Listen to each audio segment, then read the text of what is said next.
Hello everyone, welcome to study Chakra. तो इस video में हम लोग वर्टिकल सर्कुलर मोशन के बारे में पढ़ने वाले हैं।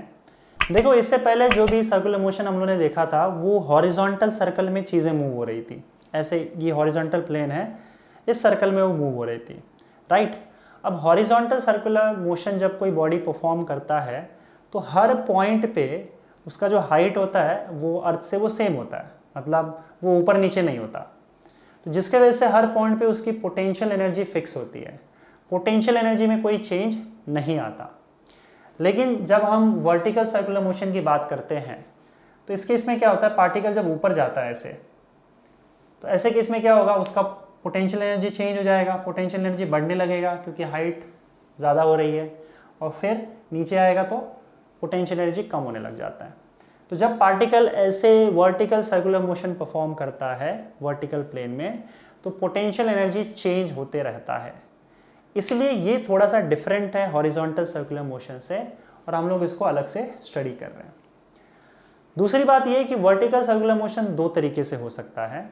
एक तो ये कि अगर सपोज करो हमने क्या किया उसको, जैसे ये इसको मुझे ये जो एग्जांपल यहाँ पे लिया, इसमें क्या किया, एक स्ट्रिंग लिया, रस्सी लिया, और रस्सी को हमने क्या किया, नीचे में एक छोटा सा उस पर कोई ऑब्जेक्ट लगा दिया, और हम क्या कर रहे हैं, फिर इसको इस तरह से धक्का दे रहे हैं ताकि उसको एक स्पीड मिले, और स्पीड मिलने के बाद फिर ये इस तरह से मोशन परफॉर्म करना शुरू करें। इसमें हमने क्या किया, एक बार इसको स्पीड दे दिया, उसके बाद छोड़ दिया। अब बाकी का काम जो है वो ग्रेविटी और इसके अंदर जो टेंशन होता है वो मिलके संभाल रही है। हम बाहर से बार बार फोर्स नहीं लगा रहे इस पर। तो ऐसे केस में क्या होगा, इसका स्पीड इंक्रीज होगा क्योंकि इसका पोटेंशियल जब ये नीचे से ऊपर जाएगा तो इसका पोटेंशियल एनर्जी इंक्रीज होने लगता है। तो जब पोटेंशियल एनर्जी इंक्रीज होगा तो काइनेटिक एनर्जी डिक्रीज होगा। काइनेटिक एनर्जी डिक्रीज होने का मतलब है कि इसका स्पीड कम हो रहा है। फिर नीचे आते आते इसका स्पीड बढ़ने लग जाता है। तो इसका स्पीड कांस्टेंट नहीं होता, and it is not a uniform circular motion. हाँ, हम लोग यूनिफॉर्म सर्कुलर मोशन उसको परफॉर्म ज़रूर करवा सकते हैं, पर उसके लिए हमको बाहर से फोर्स लगेगा। जिससे इसका स्पीड कम होने लगे तो आप बाहर से फोर्स लगाकर इसका स्पीड मेंटेन कर दो ताकि ये यूनिफॉर्म सर्कुलर मोशन परफॉर्म कर सके। अगर आप बाहर से फोर्स नहीं लगा रहे हो, आपने सारी जिम्मेदारी ग्रेविटी को दे दी, तो फिर इस केस में ये यूनिफॉर्म सर्कुलर मोशन नहीं होगा। तो हम इसी केस को भी स्टडी कर रहे हैं। एक बार उसको हमने फोर्स लगा के ये मोशन परफॉर्म करना इसने चालू कर दिया, हमने इसको इतनी स्पीड दे दी कि ये सर्कुलर मोशन परफॉर्म कर सके, और फिर छोड़ दिया, फिर वो अपने आप सर्कुलर मोशन परफॉर्म करता जाएगा, राइट। तो ऐसे केस में ये यूनिफॉर्म सर्कुलर मोशन तो नहीं होगा, but then this is motion in vertical plane which is vertical circular motion. तो चलो इसके डायनेमिक्स को स्टडी करते हैं। देखो, अब एक काम करो, एक पर्टिकुलर या कोई आर्बिट्ररी पॉइंट ले लेते हैं। जैसे मान लो अभी फ़िलहाल इस पोजीशन पे है, इसको आपने स्पीड दिया, ये पोजीशन ए मान लेते हैं। इसका जो हाईएस्ट पोजीशन होगा इसको आप बी मान लो इस पॉइंट पे, और इसका जो मिडिल पोजीशन होगा ये सी होगा। यहाँ पे भी होगा एक डी पोजीशन, लेकिन देखो जो सी का सिचुएशन है वही डी का सिचुएशन होगा। तो हम सिर्फ यहाँ पे एक ही पॉइंट सी बना रहे हैं। अब मान लेते कोई भी आर्बिट्री पॉइंट पे, जैसे इसको आपने स्पीड दे दिया इस डायरेक्शन में, एक पर्टिकुलर स्पीड दिया, उस स्पीड का नाम हम वी ए रख देते हैं। पॉइंट ए पे जिसको स्पीड मिला था दैट इज वी ए। तो ये भागते भागते मान लो किसी एक पर्टिकुलर पॉइंट पे आ गया, यहाँ पे, ठीक है। तो ये रस्सी यहाँ पे आ जाएगी। अब देखो, इस रस्सी का या स्ट्रिंग का जो लेंथ होगा वही इस सर्कल का रेडियस होगा। समझ में आ रहा है ना, स्ट्रिंग का length that will be equal to radius of the circle. तो मैं यहाँ पे आर यूज़ कर रहा हूँ, पर आप समझ जाओ it is nothing but length of the string. अच्छा, मान लो इस पोजीशन पे है, हम इस पोजीशन पे इसको स्टडी करते हैं। एक पर्टिकुलर कोई पोजीशन हमने रैंडम ले लिया और इस पर हम लोग स्टडी करते हैं। अब इस पर कौन से फोर्सेस लग रहे हैं वो चेक करते हैं। देखो, एक तो वेट हमेशा नीचे एक्ट करेगा, वेट एम जी, तो एक वेट एक्ट कर रहा है एम जी। दूसरा टेंशन इन द स्ट्रिंग। देखो, अपने वेट के वजह से ये रस्सी को खींच रहा है, हमने कोनिकल पेंडुलम में देखा था, तो रस्सी भी उसको ऊपर की ओर खींचेगी, एंड वो जो फोर्स होता है रस्सी का उसको हम लोग टेंशन बोलते हैं। सो this is tension in the string, okay. अच्छा, इस सिचुएशन में अब एक काम करते हैं, ये जो वेट एम जी है आपका, इसका हम लोग दो कॉम्पोनेंट ले लेते हैं, राइट। दो कंपोनेंट में कैसे डिवाइड करना है, एक इस डायरेक्शन के अलोंग कंपोनेंट ले लो। क्यों ऐसा कर रहे हैं हम लोग, क्योंकि हमको पता है कि सेंटर की ओर एक फोर्स लगता है जो कि सेंट्रीपिटल फोर्स का काम कर रहा है, बस वही हमको चेक करना है। तो हमने क्या किया, अब ये अगर मान लो वर्टिकल से रस्सी इस पोजीशन पे एंगल थीटा बना रहा है, तो ये एंगल भी थीटा हो जाएगा। क्यों बताओ? क्योंकि ये पैरेलल लाइंस है, ये ट्रांसवर्सल है, तो ये करस्पॉन्डिंग एंगल्स हो जाएंगे। ठीक है, अब इस वेट mg को दो कंपोनेंट में आपको डिवाइड करना है। तो एक तो एक्सिस हमने ये मान लिया, अब इसके परपेंडिकुलर दूसरा एक्सिस, एक काम करते हैं फिलहाल के लिए इसको हटा देते हैं, दूसरा एक्सिस हमने क्या किया, यहाँ पे माना, जो कि इसके परपेंडिकुलर होगा। अब रेडियस के परपेंडिकुलर अगर आप बनाओगे that means it is a tangent, तो ये एक टेंजेंशियल लाइन आ गया यहाँ पे। ठीक है, अब सुनो, यहाँ पे देखो क्या होगा कि ये इसका दो कंपोनेंट कैसे निकालेंगे, इसके टिप से एक परपेंडिकुलर ड्रॉ करो इस एक्सिस पे, तो आपको ये कंपोनेंट मिल जाएगा। ये वेट का एक कंपोनेंट है, और ये क्या आएगा बताओ, थीटा एंगल बन रहा है ना, तो इस कंपोनेंट का वैल्यू होगा mg cos थीटा। तो mg cos थीटा इस डायरेक्शन में लग रहा है बाहर की ओर। एक कंपोनेंट यहाँ बना लेते हैं परपेंडिकुलर ड्रॉ करके, तो ये क्या होगा बताओ, तो ये जो कंपोनेंट होगा this will be mg sin theta.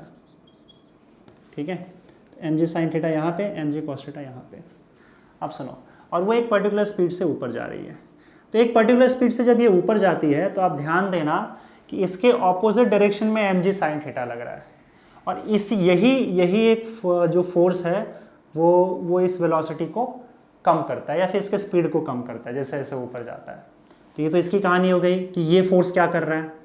अच्छा, दूसरी बात, ये वेट का जो दूसरा कंपोनेंट है mg cos थीटा, अब आप वेट को भूल जाओ, ये वाला पार्ट ध्यान नहीं देना, ये दो कंपोनेंट को देखना है।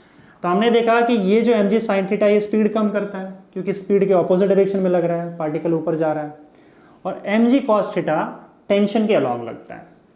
तो मैं ये चाहता हूँ कि ये जो सेंटर है, सेंटर की ओर टोटल कितना फोर्स लग रहा है। अगर आप ध्यान से इस पार्ट को देखोगे, ठीक है, हमने क्या लिया है, एट एन आर्बिट्रेरी पॉइंट, किसी एक पर्टिकुलर पॉइंट पे देख रहे हैं, इसको P मान लो, चलो पॉइंट P। ये लाइन दिख रही है आपको, तो मान लो ये सेंटर है, ये सेंटर है, यहाँ से पॉइंट P है, तो ये बाहर की ओर फोर्स जो लग रहा है this is mg cos theta, अंदर की ओर क्या लग रहा है, टेंशन लग रहा है। ऑब्वियसली बात है कि टेंशन ज़्यादा होगा, mg cos थीटा से टेंशन ज़्यादा होगा। क्यों टेंशन ज़्यादा होगा? क्योंकि यहाँ पे एक सेंट्रीपिटल फोर्स सेंटर की ओर लगेगा, तो जो रिजल्टेंट फोर्स है आपका टोटल फोर्स वो सेंटर की ओर लग रहा है। तो अगर सेंटर की ओर लग रहा है इसका मतलब सेंटर की ओर जाने वाला फोर्स ज़्यादा है। तो मैं आपसे ये पूछ रहा हूँ कि देखो, एक तो फोर्स सेंटर की ओर जो लग रहा है वो टेंशन T है, और दूसरा mg cos थीटा उसके ऑपोजिट डायरेक्शन में है। तो जब आप इन दोनों को ऐड करोगे तो अब बताओ टोटल फोर्स जो सेंटर की ओर लगेगा वो कितना होगा। देखो T तो नहीं लग रहा है, क्यों? क्योंकि T में से mg cos थीटा माइनस हो जाएगा, उल्टा उसको खींच भी रहा है ना। तो अगर मैं टोटल फोर्स बात करूं जो सेंटर की ओर लग रहा है that will B T minus mg cos theta. ये समझना, पूरा का पूरा T ऊपर नहीं लग रहा है।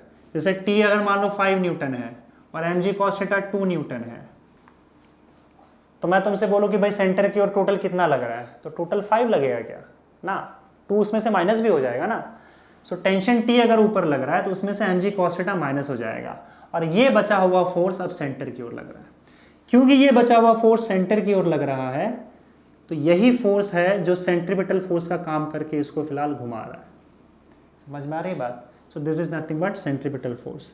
सो हम यहाँ पे ऐसे लिख सकते हैं that T minus mg cos theta is a centripetal force, और सेंट्रीपिटल फोर्स का फॉर्मूला क्या होता है, mv²/r। तो ये आर्बिट्रेरी पॉइंट की बात हो गई। और अगर आपको किसी ने कहा कि भाई टेंशन का वैल्यू क्या है यहाँ पे, तो आप लिख दो T इज इक्वल टू, उसको वहाँ ले जाओ, mv²/r plus mg cos theta. तो ये टेंशन T का वैल्यू है किसी एक पर्टिकुलर पॉइंट पे, सॉरी इस पॉइंट P पे। बात समझ में आई? अब हम लोग क्या करते हैं ना कि जो स्पेशल पॉइंट्स है उस पर टेंशन का क्या वैल्यू होगा वो चेक कर लेते हैं। तो इसके दो तरीके हैं। जैसे अगर मान लो मैं पॉइंट ए की बात करूँ, एट पॉइंट ए मतलब लोएस्ट पोजीशन, तो यहाँ पे टेंशन कितना होगा बताओ। पॉइंट ए पे थीटा का वैल्यू क्या हो जाएगा, 0 हो जाएगा, क्योंकि यहाँ से एंगल बनाया ना, तो एट ए थीटा का वैल्यू 0 होगा। तो आप वैल्यू 0 यहाँ पे सब्स्टिट्यूट कर दो, तो cos 0 1 हो जाता है, तो t का वैल्यू क्या हो जाएगा, mv² प्लस mg, है ना, mv² प्लस mg, क्योंकि थीटा का वैल्यू 0 हो गया पॉइंट ए पे। तो ये टेंशन है पॉइंट ए पे, पॉइंट ए का टेंशन। अच्छा, आपसे किसी ने कहा पॉइंट बी पे टेंशन बता दो, एट पॉइंट बी मतलब हाईएस्ट पोजीशन। तो हाईएस्ट पोजीशन पे क्या आएगा बताओ, टी बी का वैल्यू। इस केस में आपको थीटा का वैल्यू क्या करना है, देखो ये यहाँ आने के बाद टोटल एंगल कितना बनेगा बताओ, this angle will go to 180 degree, है ना, यहाँ से स्टार्ट करेगा। तो पॉइंट बी पे थीटा का वैल्यू कितना हो रहा है, 180 डिग्री हो रहा है। तो इस पर आप वैल्यू डाल दो 180, cos 180 डिग्री होता है -1, so T B will be equal to mv² plus cos 180 degree -1 होता है, -c, ठीक है। अच्छा, एट पॉइंट, और ये याद रखना, ये जो वेलोसिटी है ये ए पे है, ये वेलोसिटी बी का होगा, पॉइंट बी पे जो वेलोसिटी होगा, ओके। एट पॉइंट सी,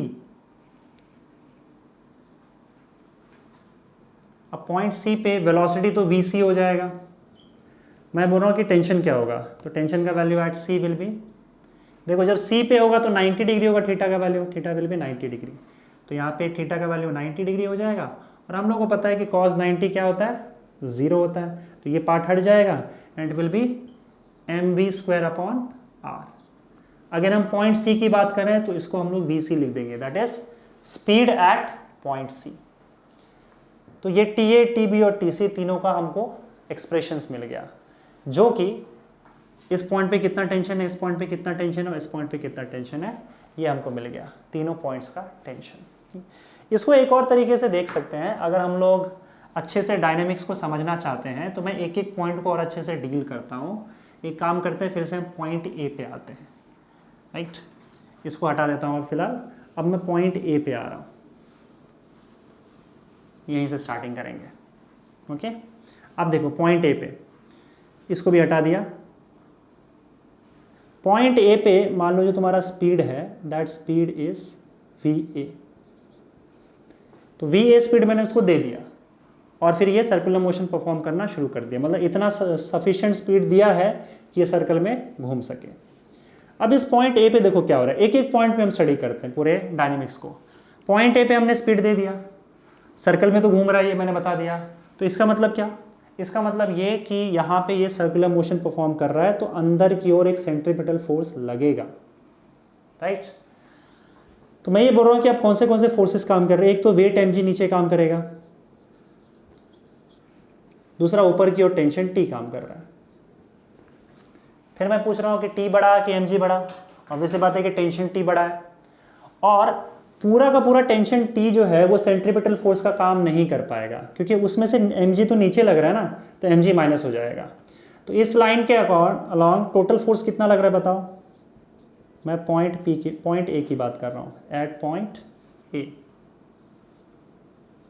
मुझे बताओ कि यहाँ पे सेंटर की ओर टोटल फोर्स कितना लग रहा है। इट इज़, मान लो यहाँ का टेंशन टी ए मान लेते हैं, यहाँ पे जो टेंशन है स्ट्रिंग के अंदर वो टी ए है, so it will be T A minus M G, ये फोर्स है। देखो इतना ही फोर्स है जो सेंटर की ओर लग रहा है, क्योंकि टोटल फोर्स सेंटर की ओर टी ए तो तुम दिख रहा है यहाँ पे, लेकिन पूरा फोर्स टी ए सेंटर की ओर नहीं लग पाएगा, उसमें से थोड़ा फोर्स एम जी जो है वो माइनस हो जाएगा।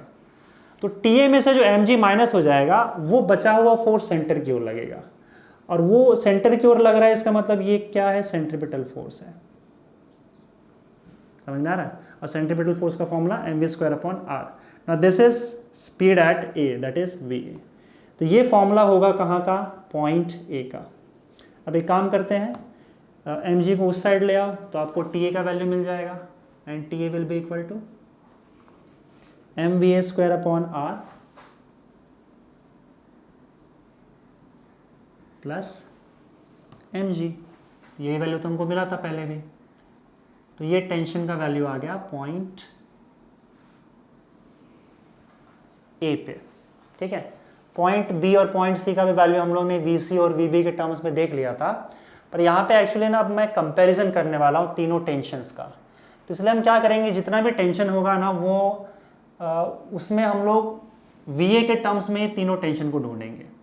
तो अब बात करते हैं पॉइंट बी की। तो पॉइंट बी पे जो स्पीड है वो मान लो वी बी हो गया। सी पॉइंट बी तक आते आते स्पीड चेंज हो जाएगा। क्यों चेंज होगा? स्पीड कम हो जाएगा, क्योंकि ये जैसे जैसे ऊपर जाएगी ग्रेविटी के अगेंस्ट वैसे वैसे स्पीड कम हो गया। क्योंकि देखो M G sine theta speed कम कर रहा था। इस पॉइंट पर आने के बाद मान लो उसका स्पीड क्या हो गया, वी बी इस डायरेक्शन में, पर स्टिल वो सर्कुलर मोशन परफॉर्म कर रहा है, तो यहाँ भी सेंट्रीपिटल फोर्स होगा। तो अब मैं बोल रहा हूँ यहाँ पे फोर्सेस देखते हैं, इस पर कौन सा लग रहा है। देखो वेट नीचे की ओर एक्ट करेगा, वेट एम जी, वेट तो हमेशा नीचे की ओर एक्ट करता है। अब क्योंकि रस्सी यहाँ पे है तो रस्सी टेंशन हमेशा क्या करता है, नीचे टेंशन हमेशा ऑब्जेक्ट को खींचता है अपनी तरफ। तो यहाँ पे क्या होता है ना, टेंशन भी नीचे की ओर ही एक्ट करता है, ठीक है। तो इस पॉइंट पे आपका जो टेंशन है T B, that this is tension in the string at the point B, वो भी नीचे की ओर एक्ट होगा। समझ में आ रहा है?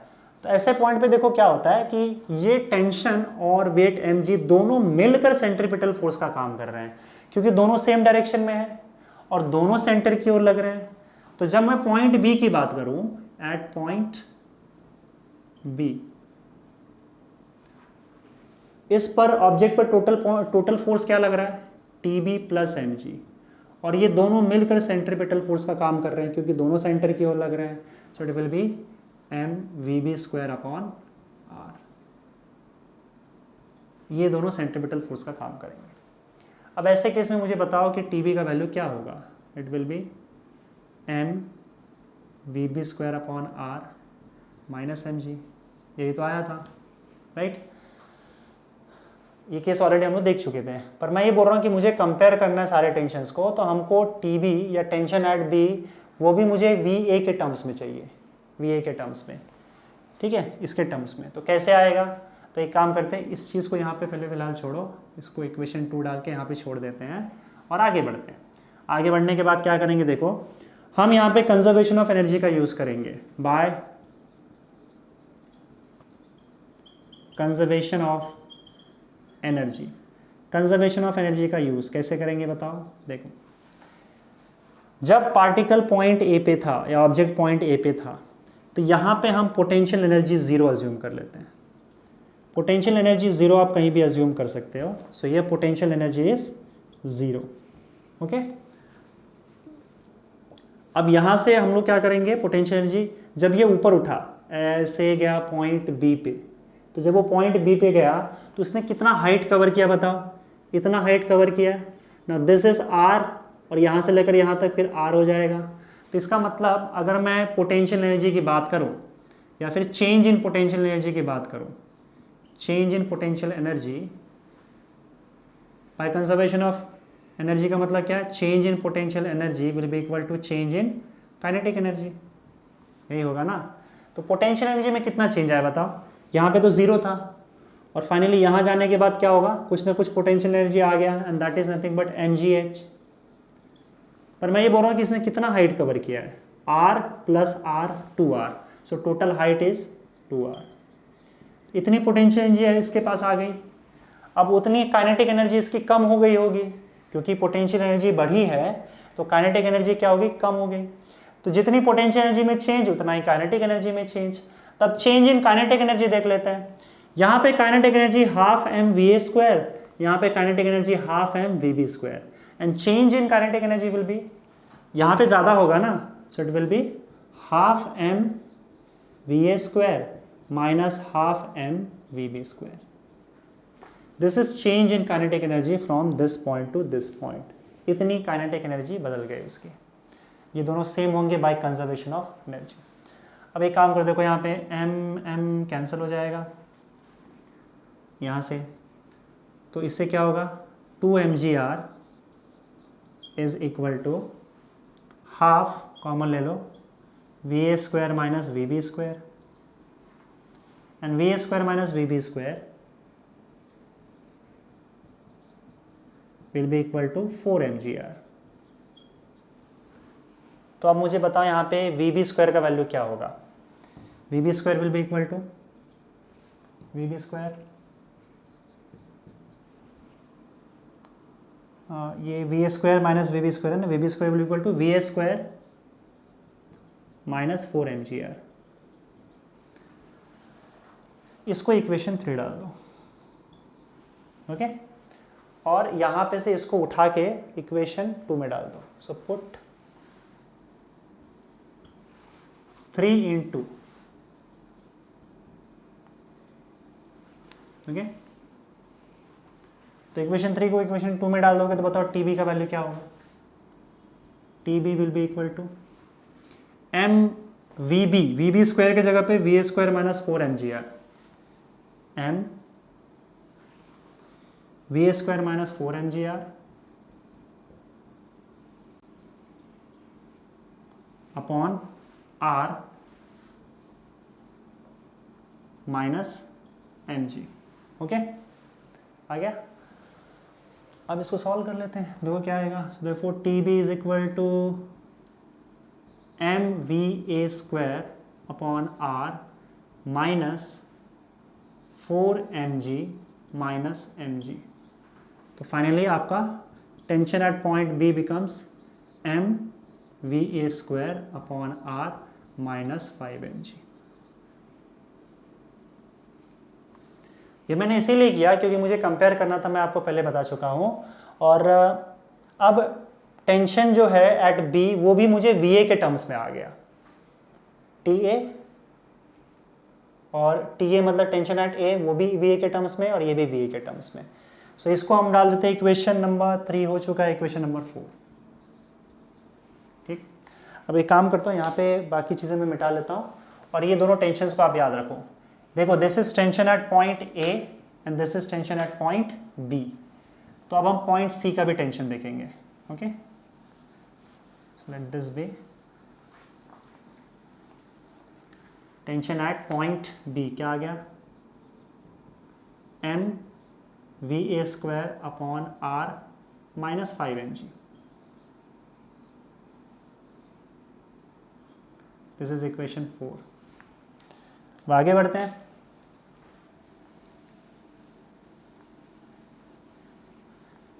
अब पॉइंट सी की बात करते हैं। तो देखो एट पॉइंट सी पे क्या हलचल हो रहा है।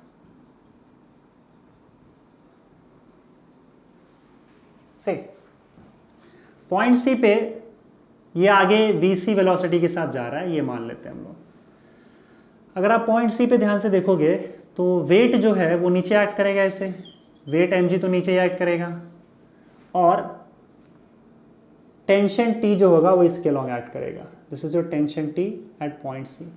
पर मैं बोल रहा हूँ टेंशन T को कम करने वाला कोई फोर्स नहीं है, समझ में आ रहा है। इसके लॉन्ग कोई फोर्स नहीं लग रहा है और क्योंकि इसके परपेंडिकुलर वेट mg नीचे एक्ट कर रहा है तो वेट का कोई कॉम्पोनेंट इसके लॉन्ग नहीं आएगा क्योंकि वो इसके परपेंडिकुलर है। तो अब पूरा का पूरा जो टेंशन TC है वो सेंटर की ओर लगेगा क्योंकि इसको कम करने वाला कोई नहीं है। So this tension TC will act as centripetal force mvc square by, काम खत्म। समझ में आ रहा है। अगेन मैं क्या चाहता हूँ यहाँ पे, ये तो VC के टर्म्स में है, मुझे VA के टर्म्स में चाहिए। तो मैं इसको इक्वेशन 5 लिख के यहाँ पे छोड़ देता हूँ और फिर से कंजर्वेशन ऑफ एनर्जी लगाता हूँ A और C के बीच में। तो अब देखो पॉइंट ए पे फिर से पोटेंशियल एनर्जी 0 माना हुआ है, तो जब वो पॉइंट सी पर चला जाता है तो उसने टोटल हाइट कितना कवर किया है, आर कवर किया है। So change in potential energy will be equal to change in kinetic energy by conservation of energy. Potential energy इस पॉइंट पे 0 था, इस पॉइंट पे क्या आएगा बताओ, mgh। तो इसने कितना हाइट कवर किया है, आर हाइट कवर किया है, तो mgr आ जाएगा। और काइनेटिक एनर्जी देखो, क्योंकि पोटेंशियल एनर्जी बढ़ा है तो काइनेटिक एनर्जी कम होगा। तो जब चेंज निकालना है तो यहाँ पे अगर half M V A square है तो half M V C square यहाँ हो जाएगा kinetic energy, and this is change in kinetic energy. चलो अब इसको आगे सॉल्व कर लो। अगेन यहाँ पे 2 कॉमन ले लोगे तो ये हो जाएगा 2mgr is equal to, m cancel कर दो हर जगह से, so it will be 2gr is equal to V A square minus V C square. Okay, तो वी सी स्क्वायर का वैल्यू यहाँ से आ जाएगा आपको, V C square will be equal to V A square minus 2gr।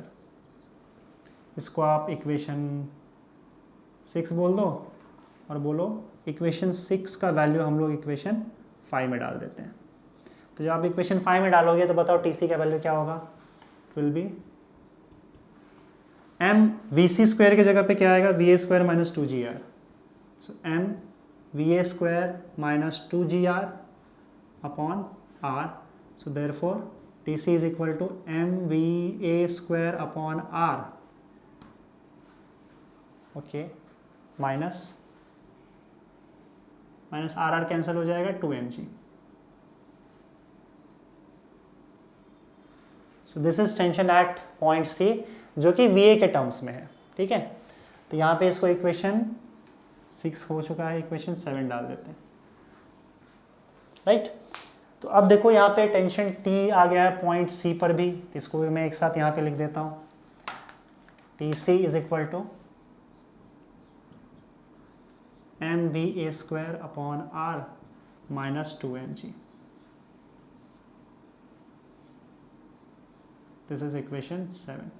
Now see, अब तीनों tensions को देखो और कंपेयर करो। टेंशन एट पॉइंट ए यानी कि लोएस्ट पॉइंट पे टेंशन क्या है, M V A square upon R plus M G. Top most position पे क्या है, M V A square upon R minus 5mg। और सबसे ये पॉइंट मिडल पॉइंट पे क्या है, सी और डी, दोनों जगह पे सेम केस होगा, सी और डी पे क्या है, M V A square minus 2mg। तो तीनों में एम वी ए स्क्वायर और एम वी ए स्क्वायर ये तो कॉमन है। बाकी हमको देखना है कि ये पोजीशन पे क्या है, plus mg minus 5mg minus 2mg। अब देखो अगर मैं लोअर मोस्ट पोजीशन पे देखूँ तो M V A square upon R में mg ऐड हो रहा है, मिडल पे देखूँ तो M V A square minus M V A square upon R में 2mg माइनस हो रहा है, यानी कि टेंशन कम हो गया। तो यहाँ पे जो टेंशन था उससे कम टेंशन है पॉइंट सी पे, ठीक है। और जब पॉइंट सी से हम पॉइंट बी पे गए तो यहाँ पे तो 2mg कम हो रहा था ना, यहाँ पे 5mg कम हो गया, तो इसका मतलब पॉइंट बी पे टेंशन और कम हो गया।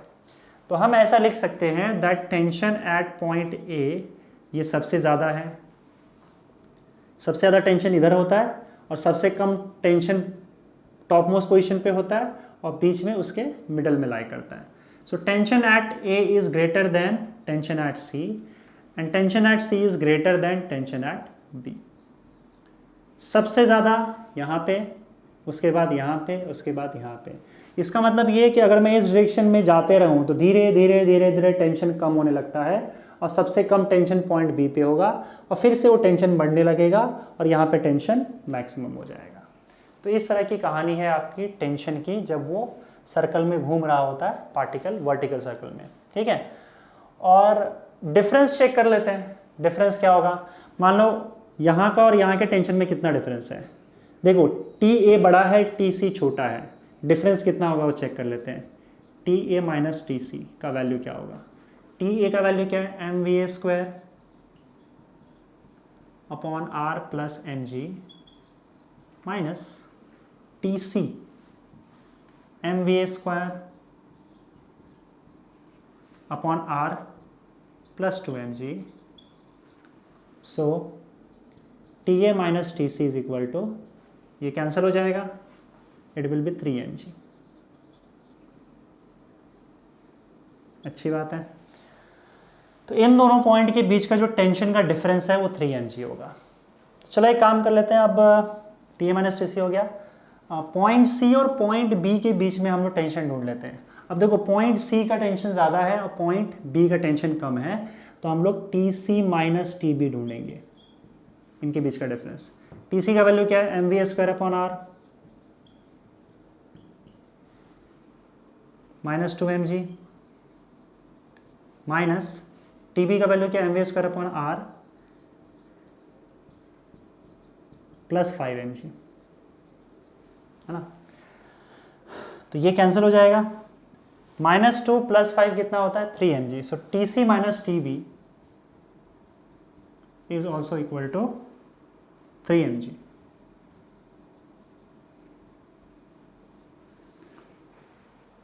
तो इन दो पॉइंट्स के बीच में भी जो इसका टेंशन का डिफरेंस है that is 3 mg।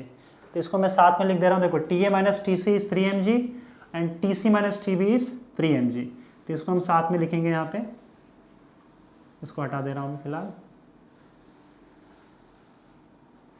So Ta - Tc is equal to 3 mg, okay. Tc - Tb ये भी हमको 3 mg मिला था।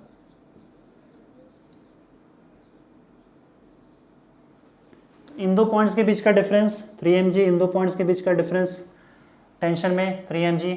अब जो लोएस्ट पॉइंट और हाईएस्ट पॉइंट है इनके बीच का डिफरेंस देख लेते हैं, दैट इज Ta - Tb। ये क्या होगा बताओ।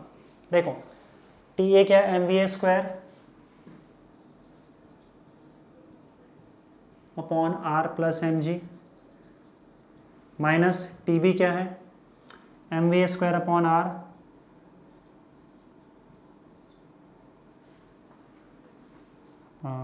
+5 mg। तो ये cancel, mg + 5 mg will be 6 mg।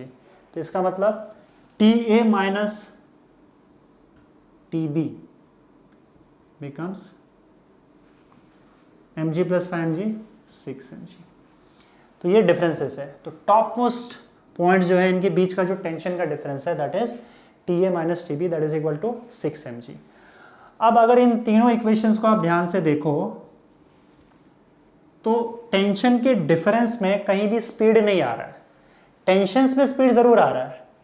समझ में आ रहा है? यानी कि आप अगर ज़्यादा स्पीड दोगे, यहाँ पे क्लियरली दिख रहा है पॉइंट ए, पॉइंट बी और पॉइंट सी पे, अगर आप ज़्यादा स्पीड दोगे तो टेंशन ज़्यादा होगा। अगर आप ज़ोर से फेंकोगे इसको तो हर पॉइंट पे स्पीड ज़्यादा हो जाएगा तो टेंशन भी बढ़ जाएगा, स्ट्रिंग का टेंशन इंक्रीज हो जाएगा, वो ज़्यादा टाइट हो जाएगा। तो टेंशंस तो स्पीड पे डिपेंड कर रहा है, क्लियर है। लेकिन टेंशन के बीच का जो डिफरेंस है वो डिफरेंस इसमें कहीं भी आपको स्पीड नज़र नहीं आ रहा है। इसका मतलब आप कितना भी ज़ोर से फेंको, कितना भी हल्के से इसको फेंको, मतलब कितना भी स्पीड दे दो आप इस पॉइंट को, आपने ज़्यादा स्पीड दिया है तो भी, कम स्पीड दिया तो भी, टेंशन जो होगा, टेंशन का डिफरेंस, वो डिफरेंस सेम रहने वाला है हमेशा। मतलब इन दो पॉइंट का अगर आप डिफरेंस टेंशन में कैलकुलेट करोगे तो हमेशा 6 mg ही आएगा। दिख रहा है यहाँ पे, चाहे आप ज़्यादा स्पीड से फेंको चाहे आप कम स्पीड से फेंको, इन दो पॉइंट के बीच का टेंशन का डिफरेंस हमेशा 3 mg आएगा। इन दो पॉइंट के बीच का डिफरेंस हमेशा 3 mg आएगा। इनफैक्ट कोई भी दो पॉइंट अगर आप ले लोगे और उनके बीच का आप टेंशन का डिफरेंस निकालते हो तो वो हमेशा फिक्स होगा, चेंज नहीं होगा, भले आप स्पीड ज़्यादा कर दो या कम कर दो। हाँ, अगर आपने स्पीड ज़्यादा कर दिया तो एक एक पॉइंट पे टेंशन ज़रूर बदल जाएगा। जैसे यहाँ पे टेंशन पहले कुछ और होगा, आपने स्पीड बढ़ा दिया तो टेंशन यहाँ का बढ़ जाएगा, स्पीड बढ़ा दिया टेंशन यहाँ का ज़्यादा हो जाएगा, लेकिन डिफरेंस इस तरह से बढ़ेगा कि डिफरेंस हमेशा सेम होगा। समझ में आ रहा है? तो डिफरेंस में स्पीड नहीं आ रहा है, स्पीड पे डिपेंड नहीं करता है। फॉर एग्जांपल जैसे अगर मैं ये बोल रहा हूँ कि यहाँ का टेंशन अगर मान लो 12 mg है और यहाँ का टेंशन 6 mg है और यहाँ का टेंशन 3 mg है, तो क्लियरली दिख रहा है 12 mg 6 mg, डिफरेंस कितना है 6 का, और यहाँ पे 3 mg नहीं होगा, सॉरी, यहाँ पे 9 mg होगा। इनका डिफरेंस कितना है 3 mg का, इनका डिफरेंस कितना है 3 mg का। अब आपने क्या किया, यहाँ का जो है स्पीड ज़्यादा कर दिया, तो स्पीड ज़्यादा करने पर टेंशन बढ़ जाएगा, ये 15 mg हो जाएगा। समझ में आ रहा है? तो ये 15 mg हो जाएगा, यहाँ का भी स्पीड बढ़ेगा तो यहाँ पे ये 12 mg हो जाएगा, और यहाँ पे स्पीड बढ़ेगा तो ये 9 mg हो जाएगा। अभी भी अगर आप देखोगे तो इनके बीच का डिफरेंस 6 mg ही है, इनके बीच का डिफरेंस 3 mg और इनके बीच का डिफरेंस 3 mg ही है। मतलब ये कि आपका डिफरेंस सेम होगा। आप स्पीड बढ़ा दो तो इंडिविजुअली टेंशन का वैल्यू चेंज हो जाएगा, लेकिन डिफरेंस चेंज नहीं होगा। डिफरेंस स्पीड पे डिपेंड नहीं करता है। ठीक है।